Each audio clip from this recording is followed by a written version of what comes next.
service sa Metro Manila. Radyo Pilipinas 1, 738 AM. Oras sa buong Pilipinas, 6 na minuto makalipas ang alas 3 ng hapon.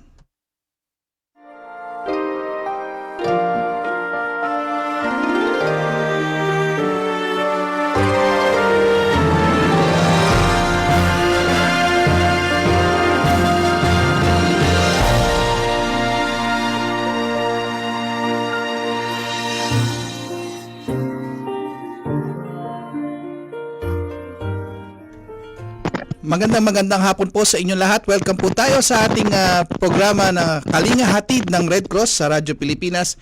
Ngayon po ay ikatlong linggo ng buwan ng Enero, taong 2024, January 21.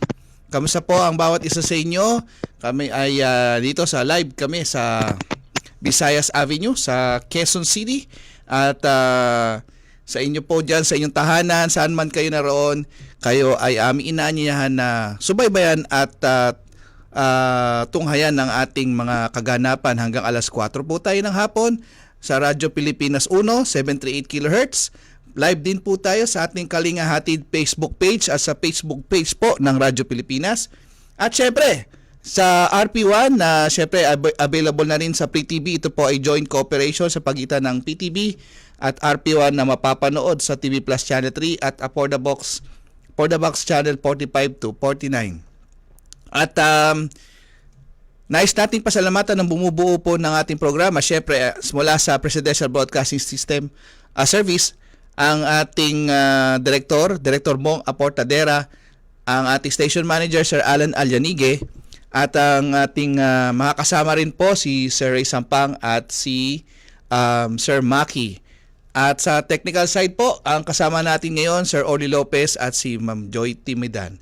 Okay, at sa Philippine Red Cross naman, syempre ang Chairman and CEO ng ating Philippine Red Cross, si Chairman Richard J. Gordon, ang ating Vice Chairperson, Governor Corazon Alma de Leon, ang ating Secretary General Dr. Gwendolyn Pang, at kasama ng buong Board of Governors ng ating Philippine Red Cross, kasama ang mga chapter administrator at kanilang mga board of directors, kasama rin po ang mga Red Cross 143 volunteers at Red Cross Youth.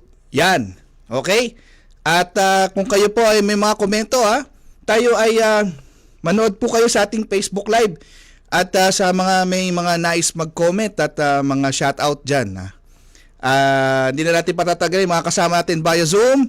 Siyempre, ang ating laging kasama, tuwi na, tuwing may program, hindi po siya nag-absent. Ang ating Vice Chairperson, walang iba kundi Governor Corazon Alma de Leon. Magandang hapon po, Governor Cora. Good afternoon, tama Edison. Rinig ba ako? Yes po, loud and clear po. Okay. Thank you very much. I'd like to read the message of retired Chief Justice Hilarion David Jr. na pinadala sa akin.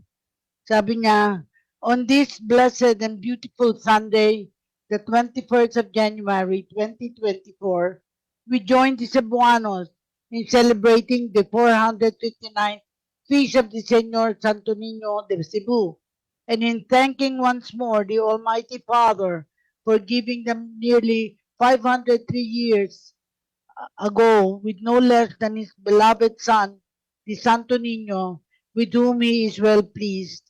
We thank the Santo Niño for always being this magnet of love to the Cebuanos and all Filipinos ever since he came despite their faults and failures.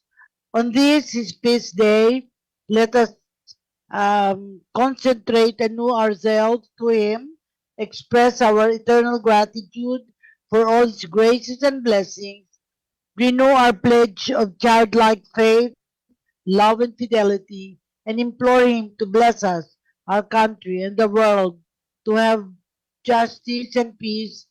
Dear Señor Santo Niño, here we come to you to do your will. Do not delay. Never permit us to be separated from you. Viva Señor Santo Niño. Viva Señor. Yes. At, Tama. oo. Simulan na natin ang interview.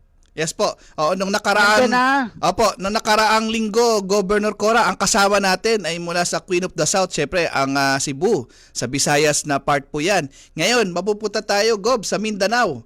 At syempre, kukuha tayo ng mga kaganapan diyan sa Davao de Oro hinggil sa nagkaroon po ng ito tinatawag na apekto ng bagbaha, dulot po ng sinatawag na shear line according ba yan sa Pag-asa. At makakasama po natin isa nasa phone, isang nasa Zoom. Unahin muna natin na nasa Zoom si Ma'am Janica Marla Dula. Siya po ang Board of Director representing the Red Cross Youth ng Philippine Red Cross Davao de Oro Chapter na dati po yung Compostela Valley. Magandang hapon po, Ma'am. Good afternoon po. Anika, Wala ka po bang camera or ano? wala kang Zoom? Hindi, naka-zoom po siya pero wala siyang litrato. I can't open po my video po kasi humihina po yung signal. Humihina ang signal anyway. Yes, At ang Sige, nasa okay. cloudy po kasi. Oo. Oo. At sa phone naman po natin ang kanilang OIC, ang Philippine Red Cross OIC nila ng PRC Davao de Oro, si Ma'am Jennifer Yanes. Magandang hapon, Ma'am. Hello. Hello, Ma'am Gov Cora. Good afternoon. And Sir Edison. Good afternoon. Ayan, thank you po sa inyo. Ikaw muna, Jennifer, ha? Dahil ikaw Yes, po. OIC Chapter Administrator. Pero ikaw ay registered medical technologist. Yes po, Gov. Tama? Yes I'm po, happy Gov. to meet you. At I am sure nagkaroon ka ng opportunity sa ating blood bank. Nagkaroon ka ba ng opportunity sa as a medical technology sa ating blood bank? Yes po, Gov. Actually, nagsimula po ako as medtech po sa ating BCUBS, Blood Collecting Unit Blood Station. Tapos, nung last year lang po ako naging OIC nung nag-resign po yung dating chapter administrator po. Okay. Kasi ang tatanungin natin tungkol sa response ng Red Cross sa pagbaha at landslide sa Mindanao, no? Kasi kailangan ma-update natin ang mga nanonood, nakikinig sa atin. Yes po. Ang first question natin kumusta na ang weather condition ngayon dyan sa Davao de Oro? Actually po ngayon, Gov, cloudy sky po tayo ngayon. Hopefully po maging tuloy-tuloy na po, wala pong pag-ulan kasi dyan po tayo natatakot yung mag-start na yung ulan, yung flooding at saka yung landslide naman yung natin. Kailan huling umulan diyan? Actually kahapon sir, meron tayong light lang na rain shower po. Pero as of today, wala po tayong rain shower. Gob? Oo. Actually, ang Davao de Oro chapter was formerly Compostela Valley. Sa mga nanonood sa atin, dapat malaman nilang history. Kaya yung tanong mo kanina, siguro ang dapat na tanong ano-anong mga naging preparation ng inyong chapter bago ang mga sunod-sunod na pag-ulan sa inyong lugar. Kasi malakas ba ngayon ang sabi mo wala nang ulan yata ngayon, ano? Yes po. Okay. So we are very happy to hear that. Pero siguro iluulat mo ilang municipality sa Davao de Oro at barangay ang naapektuhan ng naging tag-ulan at pagbaha dyan. Meron ka bang listahan o you recall kung ano-ano yung sa mga nanonood sa atin, anong municipality sa Davao de Oro, and if you have the data, also the barangay. Kaya ba, Jennifer? Yes po. Actually po, yung dun po since pag-start po ng Shilan po, yung pag-ulan-ulan, lahat po ng municipalities po, actually yung Davao de Oro have 11 municipalities. So actually, lahat ng municipalities po affected. Then, as to barangays po, meron po tayo mga 62 affected na barangays. Meron tayong yung mga evacuation center is may 62 evacuation center tayo as to sa start nung January 16. Then, sa ngayon po, naging yung sa evacuation center natin is 39. Then, lahat pa din ng municipalities, meron pa ding mga evacuation center as of today po. We're very happy to hear that, kasi dapat malaman ng mga nanonood, nakikinig sa atin, na ang evacuation hindi naman kagad nagsasara. Wala Yes pang po. pwedeng uwian. Pero may Yes po. napaulat daw na landslide. Saan ito nangyari at ilang barangay at pamilya ang naapektuhan? Meron ka bang datos tungkol dito? Yes po. Actually po, yung landslide po is nangyari po last January 18, Thursday. Last Sa Purok week? 19, Oh.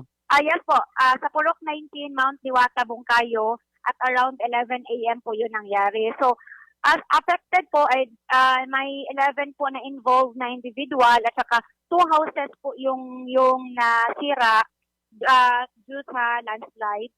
Tapos, meron tayong yung date talaga ng pag-landslide, merong 5 na confirmed deaths agad. Tapos, yung dalawa is critically injured, in which yung isa ngayon is nasa Davao Medical Center sa Tagum City at yung isang critically injured nung hapon is namatay din. So yung missing po, may missing pa yung last January 18, 4 na missing. But kalauna naman po, kinabukasan January 19, nakita yung 3. At saka kahapon lang po na-retrieve yung last po na katawan po. So very successful naman ang retrieval, Nandito na yata Yes po. si Janica Marla Dula, mandated BODRCY. Pero wala Yes po. siyang wala siyang Zoom. Oh, Kaya pakinggan na lang natin siya. Meron ka bang tanong, Edison? Apo, si ma'am, na-involve po ba siya dito sa operation ng ating pag-rescue sa mga tinamaan ng mga pag-ulan dyan sa Ano po, kamusta po ang mga involvement ng board nyo dyan sa Davao de Oro pagdating dito sa nangyari na to? Ma'am Janica? Para kay Janica na ito, Pero wala siyang picture. Yes po. Opo, mahina daw po Janica, signal. go ahead. Mahina daw po signal, ma'am. Yes po. Yes Medyo po. mahina po kasi. Pero nakakasalita siya. Janica, Yes go po. ahead. Yes po, good afternoon po. Good to hear your voice. Siguro ang tanong, ilang volunteers ng PRC Davao de Oro ang naging katuwang ninyo sa pagresponde? Meron ba kayong mga volunteers na may kukwento mo kung sino sila ng ilan silang tumulong? Janica? Yes po. Yes po. Go ahead. During po sa Shoreline monitoring po, meron po tayo mga 30 volunteers na involved. Then it composes mga Red Cross Action Team, Mhm. RCY, Red Cross Youth natin, at saka yung mga Red Cross 140 volunteers natin. At saka may mga specialized volunteer po tayo, 8 po sila, na during retrieval operation sa Mount Diwata, sila po yung kasali sa Musar team. Mhm. Janica, minention nila na shear line. Ano ibig sabihin nun? Paliwanag mo sa mga nanonood, nakikinig sa atin. Sa kalagay dito, sunod-sunod na pagulan sa lugar na dulot ng shear line. Ano ibig sabihin nun? Okay, so yung shear line po, ito po yung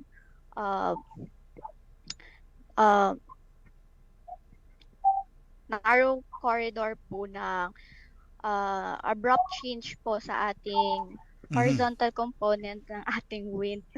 Yes. Hindi, Oo. yan. Actually, Well, Gob, anyway, actually, Gob, yung baka tinatawag, scientific, hindi tinatawag po na Okay, shear okay line. lang. Yung shear line po, Gob, yan po yung amihan natin, yung hanging amihan na galing sa taas Yes. at yung hangin na galing po Bumababa. sa east na yung easterlies, nagsasalubong sila yung mainit at malamig na hangin. Pag nagsalubong po, yan ang nangyayari. Sobrang dulot na pag-ulan. Kaya po yung moisture plus Oo. yung yan po yung Oo. explanation dyan ng Pag-asa. Anyway, kaya ako naman ngayon ko lang narinig loon. Alam ko shoreline. Ito shear line eh. Kaya pero siguro, tanong ko sa iyo, Janica, ilang volunteers ng PRC? Kasi natanong na namin yan kay Jennifer, pero ikaw, naging katuwang ninyo sa mga youth volunteers. Can you comment on that?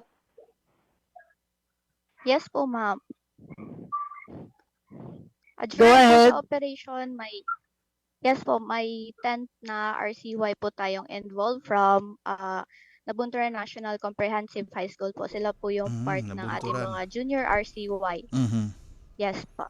Sila po yung nagbibigay ng ating mga hot meals during the Nagbibigay ng hot distribution meals. po sa ating mga evacuees during the operation. Kasama ka doon sa nagbibigay ng hot meals, Ma'am Janica. Actually, hindi po ako nakapunta nun kasi may sakit po ako. May sakit ka ngayon. Dahil sa Okay. naulanan ka. Yes po. Dahil Siguro po sa magandang weather. tanong, sino-sino ang member ng board? Kasi ikaw board member dito, no? Ng PRC Davao de Oro chapter. Go ahead. I-mention Yes. mo para marinig Yung mga nila board na. of Yung mga board of directors po namin, it composes 19 po na board Okay. of directors. Pinakauna po yung chairman namin is the provincial director of DTI, si Attorney Lucky Fred Balique. And then we have our vice chairman, Sir Joel Hamalon from DepEd, and Ma'am Joanne Damigan as secretary. She is a part of the Sangguniang Bayan member of LGU Pantukan. Then we have our finance officer, si Ma'am Cheryl Asian Trinidad, isa pong dentist. And then for our auditor po, we have Barangay Captain of Poblacion Nabunturan, Sir Sirian Reterba, and also the Vice Mayor of Nabunturan. As our counselor po sa Board of Directors, si Sir Rodel Balili. And then we also have Joseph Randeloy, the PDRRMO head, Ma'am Norma Discalior, a retired DepEd supervisor, and she's a volunteer of Red Cross din po from a very long time na. And then Sir Noel Duarte, the DILG Provincial Director, Ma'am Christine Dumpor, Provincial Director of Tourism, and then Ma'am Rowena Gonzaga, another SB member po from Davao de Oro, Sir Roberto Gonzaga III, Mayor of the Mawa Municipality, Ma'am Jella Sinesa, a businesswoman, Josephine Frasco, the head of PSWDO, and also Antonio P. Ebiernas, the PHO head po. Then we also have the provincial director from PNP, Private Colonel Benedicto Faco, and also Ma'am Christy Epe from the Schools Division, and then Jennifer Chavez from MDRRMO Nabunturan po. And also yours truly, Jenica Marla Dulia, representing RCY po. Dulia. Okay. Thank you very much, Janica, because clearly hawak mo yung papel ng mga members. Kaya hindi, we're so pleased na na-mention kasi we have to acknowledge and recognize them para sa programa natin ma-mention who are involved, no? Pero siguro, ang palaging tinatanong, ano-anong mga naipaabot na tulong ng PRC sa mga apektadong pamilya? Very often, of course, pagkain, etc. Pero more than anything else, ano pa yung sa palagay mong naitulong natin? And I'll also ask si Jennifer dito as chapter administrator ng officer in charge. Ikaw muna, Janica, dahil wala kang picture, kwentuhan mo muna kami ilang ano-ano ang mga naipaabot na tulong ng PRC sa mga apektadong pamilya. I will also ask the same question kay Jennifer. Go ahead. Yes po. Aside po sa hot meals distribution po na ginawa ni PRC Davao de Oro, we have deployment po of the search and rescue team that help the MDRRMO po para po kumuha ng mga evacuees from their houses to the evacuation center. So that happened in Magading po, Nabunturan. And then we also have our emergency medical service ambulance standby po sa ating operation centers for possible referral po. Nakita sa picture yung baha. Nakita sa picture yung pag-organize. Kaya maganda na we're able to see for ourselves, although malayo. How about Jennifer Yanes, yung ating OIC? Ano masasabi mo sa nangyari sa inyong lugar? Were you prepared? At ano yung, at saka, kailan napalitan na yung Davao de Oro from Compostela Valley? Meron ka bang a little bit of history? Kwentuhan mo kami. Jennifer, Hello. are you in? Yes. Yes po. Yung change po ng ano natin, yung Name. change po ng Ah. name. Since po yung Davao region is halos lahat po yung Davao City, Davao del Sur, Davao Oriental, Davao del Norte, tapos yung Compostela Valley lang yung naiiba. So yan yung isang reason po kung bakit na parang i-change talaga yung Compostela Valley to Davao de Oro. Or at least naman maging uniform yung yung Davao region lahat. So they're all called Davao. Iba lang, Yes. De Oro, etc. Inalis na yung Yes po. Compostela Valley. Because Valley is the area that Yes is po, covered by that. last 2019 po yung change po ng renaming Compostela change. Valley to Davao de Oro po. Maganda yung information na yun kasi some of us are still familiar with Compostela Valley. But at the Yes, same time, siguro, sabihin mo, sino ba ang mayor ngayon ng Davao de Oro? Yung governor po natin is si Governor Dorothy Gonzaga po. Gonzaga. Okay. Oo. Pero Gonzaga, ilang municipality ngayon ang covered ng Davao de Oro? We have 11 municipalities po. 11, okay. Kasi, kaya mahalaga yung malaman yung 11 municipalities para malaman ng manonood sa atin na ang palagi natin tinatanong sa coverage, ilang municipality at barangay. So therefore, sinabi mo na 11 municipalities. Pero in these municipalities, ilan dito ang talagang bigla na apektuhan ng pag-ulan at saka pagbaha? Sa 11 municipalities po, yung talagang naapektuhan talaga ng flooding at saka yung sa landslide po, especially yung sa Maragusan, yung sa Moncayo, yung mga mountainous area po natin, yung sa Maragusan, Moncayo, tapos yung sa New Bataan, at saka yung sa Nabunturan mismo, yung capital na municipality ng Davao de Oro, saka yung sa Compostela, at saka yung sa Monte Vista. Yan po yung talagang, if ever na matagal yung mga pag-ulan dito, yan yung daling maapektuhan ng flooding po. Gob Cora, Yes, go ahead. alam mo po ba na yung mga lugar na yan na sinasabi ni Ma'am Jennifer ay na kung nasasariwain natin, yan din po yata yung mga municipality na naapektuhan ng isang malakas na bagyo dati. Yung Bagyong Pablo po. Ayan, opo. 'Di ba bumaba si yung New Bataan po. Oo, bumaba si Chairman Gordon diyan, 'di ba, noon? Yes po, sir. Oo. So, yung Mount Diwata na yan, paano yan nagka-landslide? Katabing-katabi nyo lang ba yan, yung malaking bundok na yan? Hindi po, sir. Bali, sa Moncayo po siya. From Nabunturan, I think mga isang oras po. Ay, mga 1 hour and mga 30 minutes po patungo sa Mount Diwata. Kasi yung area ng Mount Diwata is, talaga yan siya, sir, yung mountainous talaga. Nasa tuktok. Tapos merong maraming mga mining areas doon. Yun. Kaya, yun nga yung napapaulat. oo. Opo. Opo. So ngayon may mga tao pa rin sa evacuation center po natin. Diyan.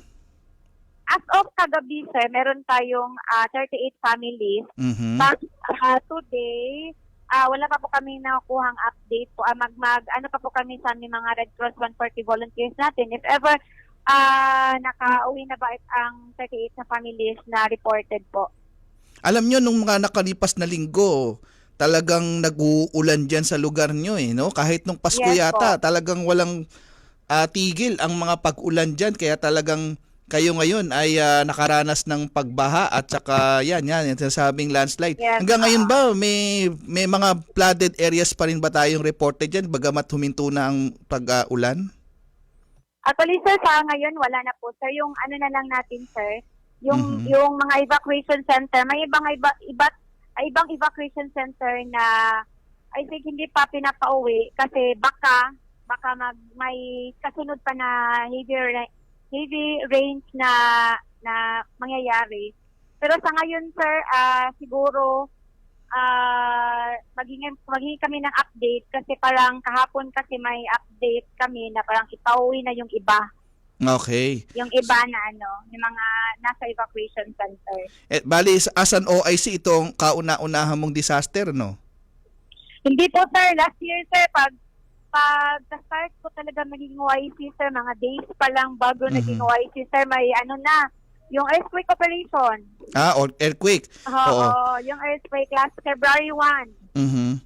Oo, Itong disaster na tinahak mo ngayon, ano yung mga naging challenges mo diyan para sa pagresponde, ano yung mga lessons learned mo? Siyempre, lagi kayo nagkakaroon ng ganito. Kung ikaw last year, meron na rin ganitong napaulat.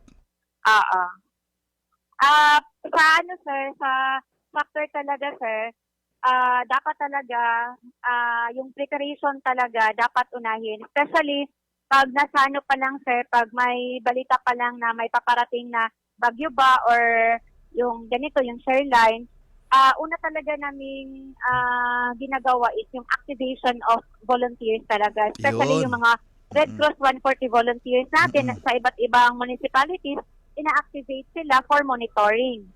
Kasi tapos yung mga specialized volunteers po natin, yung mga yung mga sector-based volunteers, especially yung mga specialized volunteers natin is mga trained volunteers sila, especially dun sa search and rescue, open search and rescue, yung sa psychological support, yung promotion, etc. So, yun yung isang first talaga na activity namin or first talaga na ginagawa namin, so yung activation ng manpower. Tapos yung isa, sir, is yung inventory of resources, especially yung mga fiber boat natin, kung okay ba siya if ever may search and rescue operation. Yun, sir. Okay, Gob Cora. Ang tanong ko meron ba tayong break ng kapanawa o wala na? Tapusin lang natin to, Gob Cora, at bago tayo mag-break itong Zoom natin. Tsara, pag nagpalit po tayo, hindi tayo mahirapan. Yun po ang advice sa atin ng Well, I technician. don't know. Dapat i-warningan. Anyway, alam mo, Jennifer at saka Janica, interesado akong malaman who is Jennifer at saan siya nag-graduate at kailan siya nag-join ng Red Cross until she became OIC. To me, ang portion ng interview na to is to get to know the people in the Red Cross para hindi lang to yung ginagawa ninyo, kundi how did you come to the Red Cross? Kailan ka nag-join ng Red Cross? And ano yung feeling mo? Kasi natanong na sa'yo ni Edison challenges. Hindi ka naman naharap sa challenges kung hindi ka nag-decide to join the Red Cross. Jennifer, ikwento mo how you got into the Red Cross and when did you do this? Kasi medical technology Yes, ka eh. po. Yes, po. Yes, go ahead, Jenny. So, I've been in the Red Cross po, Gov. Nung high school pa ako, naging Red Cross Youth Volunteer din ako. Tapos I've been graduated last 2014 at University of the Immaculate Conception as medical technology. Then, naging pass the board exam last 2015. 2014 din. 2015 po, may hiring po ng medical technologies for the start of the BCUBS. So, ako yung pag-start ko talaga, wala pa talagang blood bank, as in wala pa. So, ako yung isang nag-start din na maging license yung blood collecting unit ng chapter. So, I've been in the Red Cross for 9 years now. Then, it was satisfying and fulfilling to be in a Red Cross since seeing volunteers happy, serving others without any compensation. So, yun lang yung parang naging fulfilling part ko na naging dito ako sa Red Cross. Is yung talaga yung mga smile na mga volunteers na even without compensation, nandito pa rin yung passion to help others. Jennifer, have you attended some training programs na sa palagay mo yung nakatulong sa'yo o gusto mo pa rin mag-attend ng some training programs to increase your capacity to do your work? Jennifer? If meron pong meron pong mga training program po for development, why not po? Kasi hindi naman tayo hindi naman tayo mag-end ng ating learning. So if even po if may mga opportunity po na training po to help develop more skills po, pwede po. Excellent. I also want to ask the same question kay Janica, no? Kasi you're already a board member, but nakalagay RCY. So that means you're a Red Cross youth and therefore mobilizing the Yes. Red Cross. Go ahead, Janica. Okay, so I graduated po already last Yeah. year from Assumption College of Nabunturan. So I took a Bachelor of Science in Biology po as my Um, pre-med course. Hmm. Yes pa. So I started po sa pagiging volunteer since 2013. So I am in a special science class and marami po mga extracurricular activities na need naming salihan para sa grades din po. But then, si Red Cross, nakuha po talaga niya yung attention ko because of the Camp Solferino. So, it started in the Camp Solferino. I joined there and then nainganyo ako dun sa the history of the Red Cross, kung paano nagsimula si Red Cross from John Henry Dunant, yung ano yung ginawa niya para sa humanity. So, yun po yung parang pumukaw sa heart ko nga na gusto ko ding mag-volunteer to serve others in the name of humanity. So, up until now, almost 11 years na po ako being a volunteer po ni Red Cross at marami pong nag-open na doors po para sa akin dahil kay Red Cross. Oo. Kasi I want to follow up the question of Edison, which is valid. Kasi ang tanong niya, ano yung mga challenges, ano sa inyong experience, ano yung parang mahirap, pero nagawa ninyo, o kaya you're still facing some challenges. Pareho si Jennifer at saka si Janica. Ano yung mga talagang challenges? Kasi na-mention yung bundok, no? Kasi hindi naman madaling marating yung mga bundok na yan, no?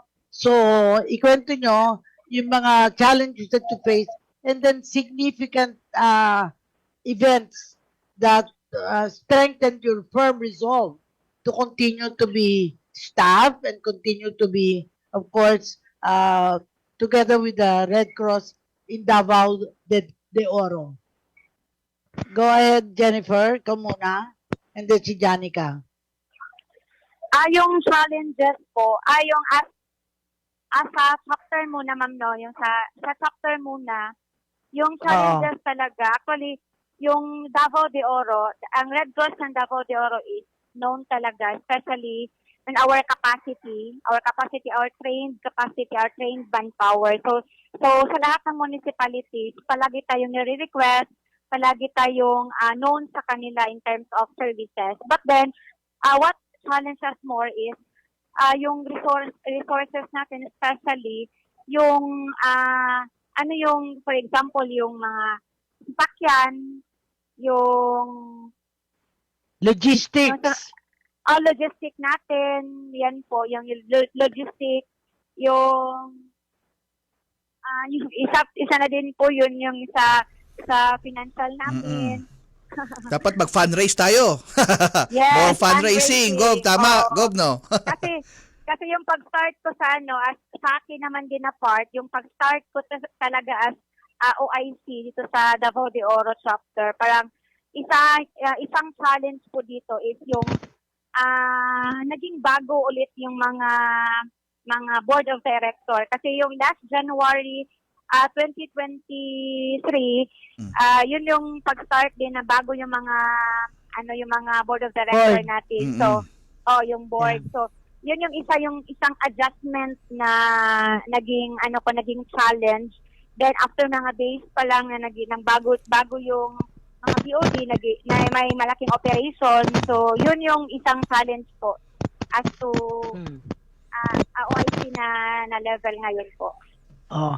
So like any challenge, any yung mga bagong board needs to be really oriented. Yes. And Yes. ikaw as chapter administrator Mhm. needs to be aware kung ano ang mga requirements ng pagiging board. Tama naman, si Janica is a mandated board of director kasi RCY siya. Mhm. So ang mobilization niya ay yung mga kabataan.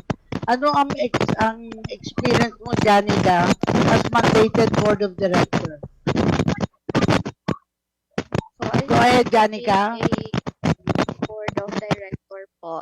Nag-start po ako nung na-elect ako as the CYC, Chapter Youth Yes. Council President, way back in 2017.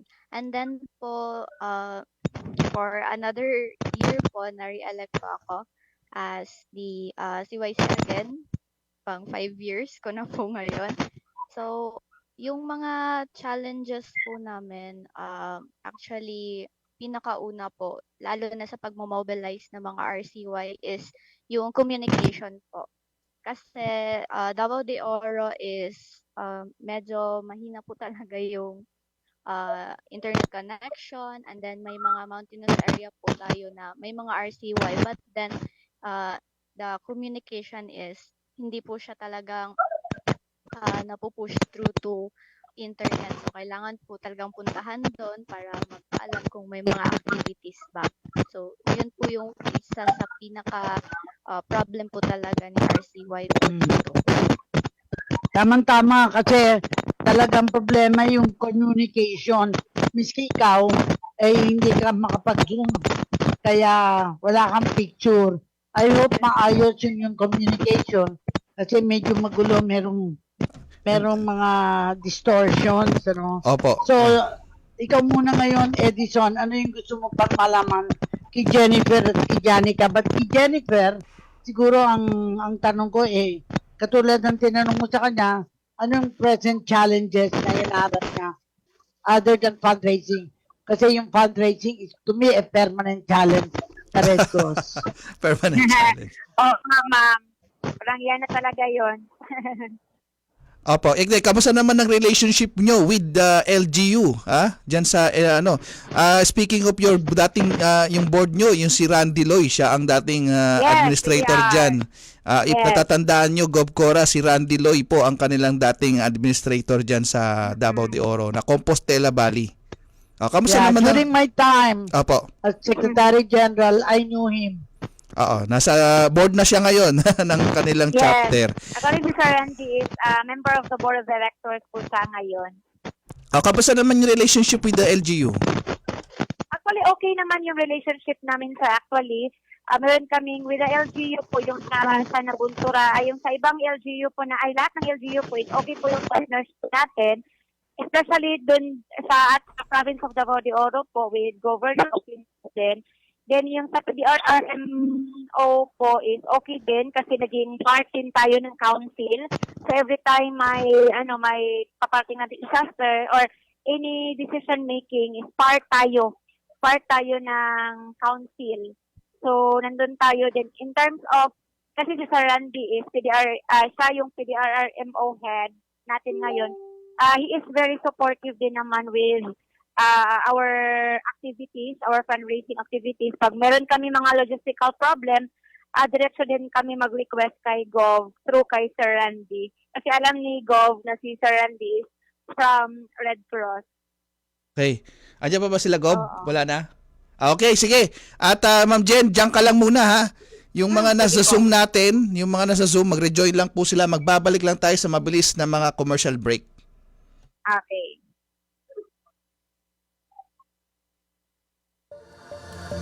Katotohanan sa bawat impormasyong makakalat. Yan ang layo ng Media and Information Literacy Project ng Pamahalaan sa pangunguna ni Pangulong Ferdinand R. Marcos Jr. at Presidential Communications Office. What we are fighting for is the truth. Because the very first casualty of all of these sometimes sinister, sometimes just mistaken, misguided activities. The first victim, the first casualty is the truth. Positibo naman ang pamahalaan na sa pamamagitan ng kampanyang ito ay magiging mas mapanuri at mabusisi sa pagkilatis ng impormasyon ang bawat Pilipino. We will help them, but people have to learn to be able to discern for themselves what is real and what is not, what is propaganda, what is fact, what is data, and what is speculation. Tiyakin ang katotohanan. Fake news ay labanan. Isang mensahe mula sa Presidential Communications Office at Radyo Pilipinas. Dengue na mula sa kagat ng lamok ay ating maiiwasan kung 4S ay ating sasagawa at pakikinggan. Search and destroy. Destroy natin yung mga maaring pamahayan ng lamok sa pamamagitan ng pagtaob sa mga kagamitang maaring pag-ipunan ng tubig at pag-intlugan ng lamok. Self-protection. Ito ay sa pamamagitan ng pagsuot ng damit na may mahabang manggas o pantalon o maaring paggamit po ng insect repellent. Seek early consultation. Unang simptomas pa lang katulad ng pananakit ng tiyan, tuloy-tuloy na pagsusuka, pagdurugo ng gilagid o ilong, pagkapagod o pagkabalisa, dapat po kumonsulta na tayo sa pinakamalapit na health center at doktor. Support fogging and spraying. Sa mga lugar lamang na may pagtaas ng kaso ng dengue. Tayo ang simula. Ugaliing maging malinis sa katawan at malinis sa kapaligiran. Siguradong hindi lamang dengue fever ang maiiwasan. Isang paalala mula sa Radyo Pilipinas.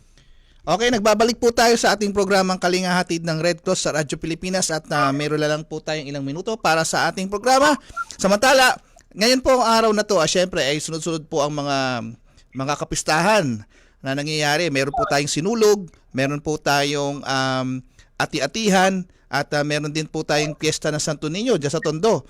At ang Philippine Red Cross ay nakaantabay po sa lahat ng mga kapistahan po na yan. In fact, meron po tayo ditong report galing sa Operations Center natin na galing sa Cebu chapter natin, yung tinatawag nilang Mardi Gras or Grand Parade 2024. Tayo ay nakapag-cater po ng 1,181 na patients. Yan, at yung 1,049 dyan ay vital signs. Nagpa-BP, nagpatingin ng mga check sa kanan ng katawan. At meron tayong 96 minor cases. Ito po yung mga nagkaroon ng mga abdominal cramps, abrasion, pagkahilo, paghihina, may napaso, at shortness of breath. Sa mga oras po na to, wala pa tayong major cases na nauulat, pero meron tayong isang dinala sa hospital. Yan po ay sa Cebu Medical Center. Tapos meron din tayong binigyan ng 35 referrals para sa welfare assistance natin. At nag-deploy din tayo ng food truck doon. Nandoon po ang food truck natin at nagbibigay po ng mga pagkain siyempre sa ating mga volunteer at sa mga nag-deploy ngayong Sinulog Festival. Assets deployed po natin, meron po tayong emergency medical unit. Pinatayo po yan ng ating chairman Richard J. Gordon dyan po sa Cebu. At bukod pa yan doon sa 4 na first aid station at welfare desk. Meron din tayong foot patrol. Ito po yung foot patrol na may mga flag po silang hawak ng ating logo, flag ng Philippine Red Cross na nag-iikot sa loob po ng mga matataong lugar para makikita kaagad nila kung sino yung mga kailangan ng medical attention para mailayo po sila doon sa crowd. And then mabigyan po sila ng mga paunang lunas. And then meron po tayong 4 na ambulance na naka-deploy dyan sa Cebu at Lapu-Lapu, tsaka yung Mandawi natin. At gaya na sabi ko kanina, may food truck at meron tayong mahigit 100 volunteers na naka-deploy. At tayo ay meron ding volunteer na naka-deploy dyan sa mga ospital na malalapit. Okay? At nandiyan na ba si Gob Cora? Wala pa, hindi pa siya nakaka-rejoin. Anyway, meron din po tayong assistance dito sa isang event dyan sa may Motocross San Isidro La Paz sa may Iloilo City. Okay, nagpadala rin po ng ambulansya ating Philippine Red Cross sa pangunguna po yan ng ating chairman and CEO Richard J. Gordon. At ito rin po sa ati-atihan kahapon. Ayan, mula nung 15 hanggang 21, ngayong araw na to, tayo ay nakapag-cater po dyan ng 6 na tao, pasyente. 4 po dyan nagpatingin ng kanilang mga vital signs at 2 yung nabigyan natin ng provided chair to elderly and nursing mother. Okay? Yan po. Okay, sa pangkalahatan po pala, sa Ati-Atihan Festival tayo nakapag-cater ng 90 na katao, 90 patients. 60 po dyan ang ating binigyan ng vital signs. Nagpatingin ng mga vital signs nila, blood pressure, nagpa-BP, nagpatingin ng kung ano po yung sa nararamdaman nila. And then merong po 12 minor cases. Ito po yung mga nanghina, nahilo, laceration, yung mga sugat po na natamo. At meron po tayong 18 welfare assistance. Kabuuan, meron tayong isang first aid station na may welfare desk. At mahigit 20 ang ating volunteer na ni-deploy at merong isang ambulansya dyan sa ginanap na Ati-Atihan sa Kalibo, Aklan. Okay? Wala pa rin si Gob Cora? Okay. Abang hinintay natin, nandiyan pa si Ma'am Jennifer? Yes, sir. Oo, Opo. hinintay lang natin si Gob Cora para sa ating mga huling mensahe. Anyway, Ma'am Jennifer, tatanong ko lang, kamusta po ang ating blood dyan sa inyo, ang blood service natin? Tayo po ba ay nagkakaroon ng mga lingguhang bloodletting? Actually po, sir, dito po sa atin, sir, is nakakandak naman tayo ng mga mobile blood donation activities, especially ngayon, sir, no, yung mga lean months natin. But isa din yung problem namin dito, sir, yung dispensing ng blood. Kaya ngayon, nag-contact ako with National Headquarters first kung may mga need ba for augmentation. Kasi sayang naman kung marami lang ma-expired na blood. But actually, tinatanggap naman ng ibang chapter yung augmented na mga blood units natin. Okay. Sa ngayon, hindi naman tayo nagkakaroon ng kapusan ng dugo dahil syempre, nagsunod-sunod ng tag-ulan. Wala kayong nakuhang donors ngayon, I'm sure, dahil wala nagdo-donate. Yes po, canceled po yung mga natin, sir, yung mga donation activities. But okay naman, meron naman mga, if ever, yung especially mga platelets, wala tayo noon. So meron naman direct contact with other Red Cross chapters dito. Oo. Yung mga kalapit lang po. Oo, syempre, para pag sila naman na nangailangan at sa inyo meron, sila Yes, naman po. ang kukuha sa atin kasi nga networking ang natin, Yes ang po, sir. ating blood. Si Ma'am Janica nandiyan na. Ma'am Janica? Nakamute Yes, ka yata. Okay, kasi wala pa si Gob Cora, hihingan ko na lang ng final message itong si Ma'am Janica para sa inyong huling mensahe bago po tayo ay magpaalam. Hinga ko po kayo ng final message and then si Ma'am Jennifer naman. Ma'am Janica? Yes po, sir. I am audible po ba? Naririnig ka namin. Oo. Okay. Yung message ko lang po, especially po para pa sa mga board of directors and also sa ating mga RCY dahil isa po akong RCY na Chapter Youth Council President is ano lang po talaga, continue serving po para sa ating mga people, especially those mga vulnerable. And then, if may mga activities po tayo because mga RCY is very wide po ng mga imaginations nila. So, we can use that imaginations para mag-create ng mga activities po, especially po sa ating mga RCY sa schools. And also for the BODs, sana po continue po yung mga support natin dahil sa kanila po talaga nagsisimula yung support sa mga activities na ginagawa ni chapter po para sa Davao de Oro. Yan lang po. Okay. Yan po ang kanilang board of director representing the Red Cross Youth ng Philippine Red Cross Davao de Oro, si Miss Janica Marla Dulia. Okay, Ma'am Jennifer, part ng iyong message Baka may mga plan of activities kayo nakalatag ngayong taon. Maaari mo na ring masabi. At okay, nasa iyo po ang mikropono para sa inyong last message. Okay. So, for the plan of activities for 2024, sir, we will have continuous conduction of the mobile blood donation activities, continuous conduction of our first aid trainings to establishments and schools, continuous recruitment of Red Cross 140 volunteers, kasi alam naman natin no, na we need more volunteers to for monitoring and other activities of the chapter. Then comes also na activity for the RCY, since last year hindi po siya natuloy, sir, since yung nagkaroon tayo ng earthquake operation. More lifeguarding training, since we have ordinance from the province of Davao de Oro that all beach resorts will have lifeguards. Okay. Sa Red Cross Yes. training.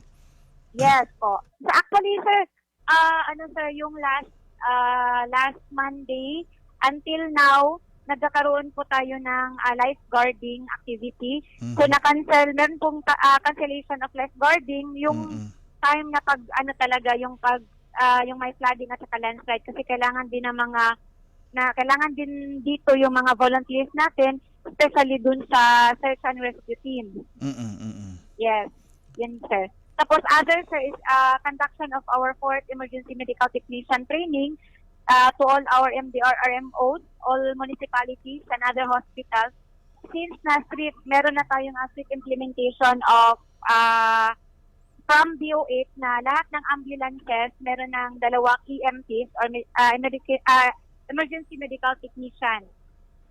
Tapos more MAAB caravan with schools, and if possible po, sir, makakandak din kami ng raffle draw. Okay. Fundraising yan. Okay. Okay, Yes. Ma'am Jennifer, at syempre last message na yan at tayo ubos na ang oras at tayo nag-overtime na. Maraming salamat po sa inyong pagbibigay panahon, opportunity na dito nag-guest po kayo dito sa ating programang Kalinga Hatid ng Red Yes, Cross sa Radyo Pilipinas, at na-feature po namin ang inyong chapter at kasabay po niya ng mga inyong pag-aksyon dyan sa nasabing pagbaha at landslide dulot ng shear line. Ma'am Jennifer Llanes, maraming salamat po ulit. Thank you so much, sir. Thank you. Okay. Yan po si Ma'am Jennifer Llanes, ang officer in charge ng Philippine Red Cross Davao de Oro chapter. At yan na po ang ating programang Kalingatid ng Red Cross sa Radyo Pilipinas ngayong pong araw ng Linggo, ika-21 ng Enero. At susunod na po ang pagbabalita hatid ni Sir Albert Sebastian at kasunod ng programa ni Vance Fernandez. Ito po si Edison Enriquez. 2 minuto bago mag 4:00 ng hapon. We know you're always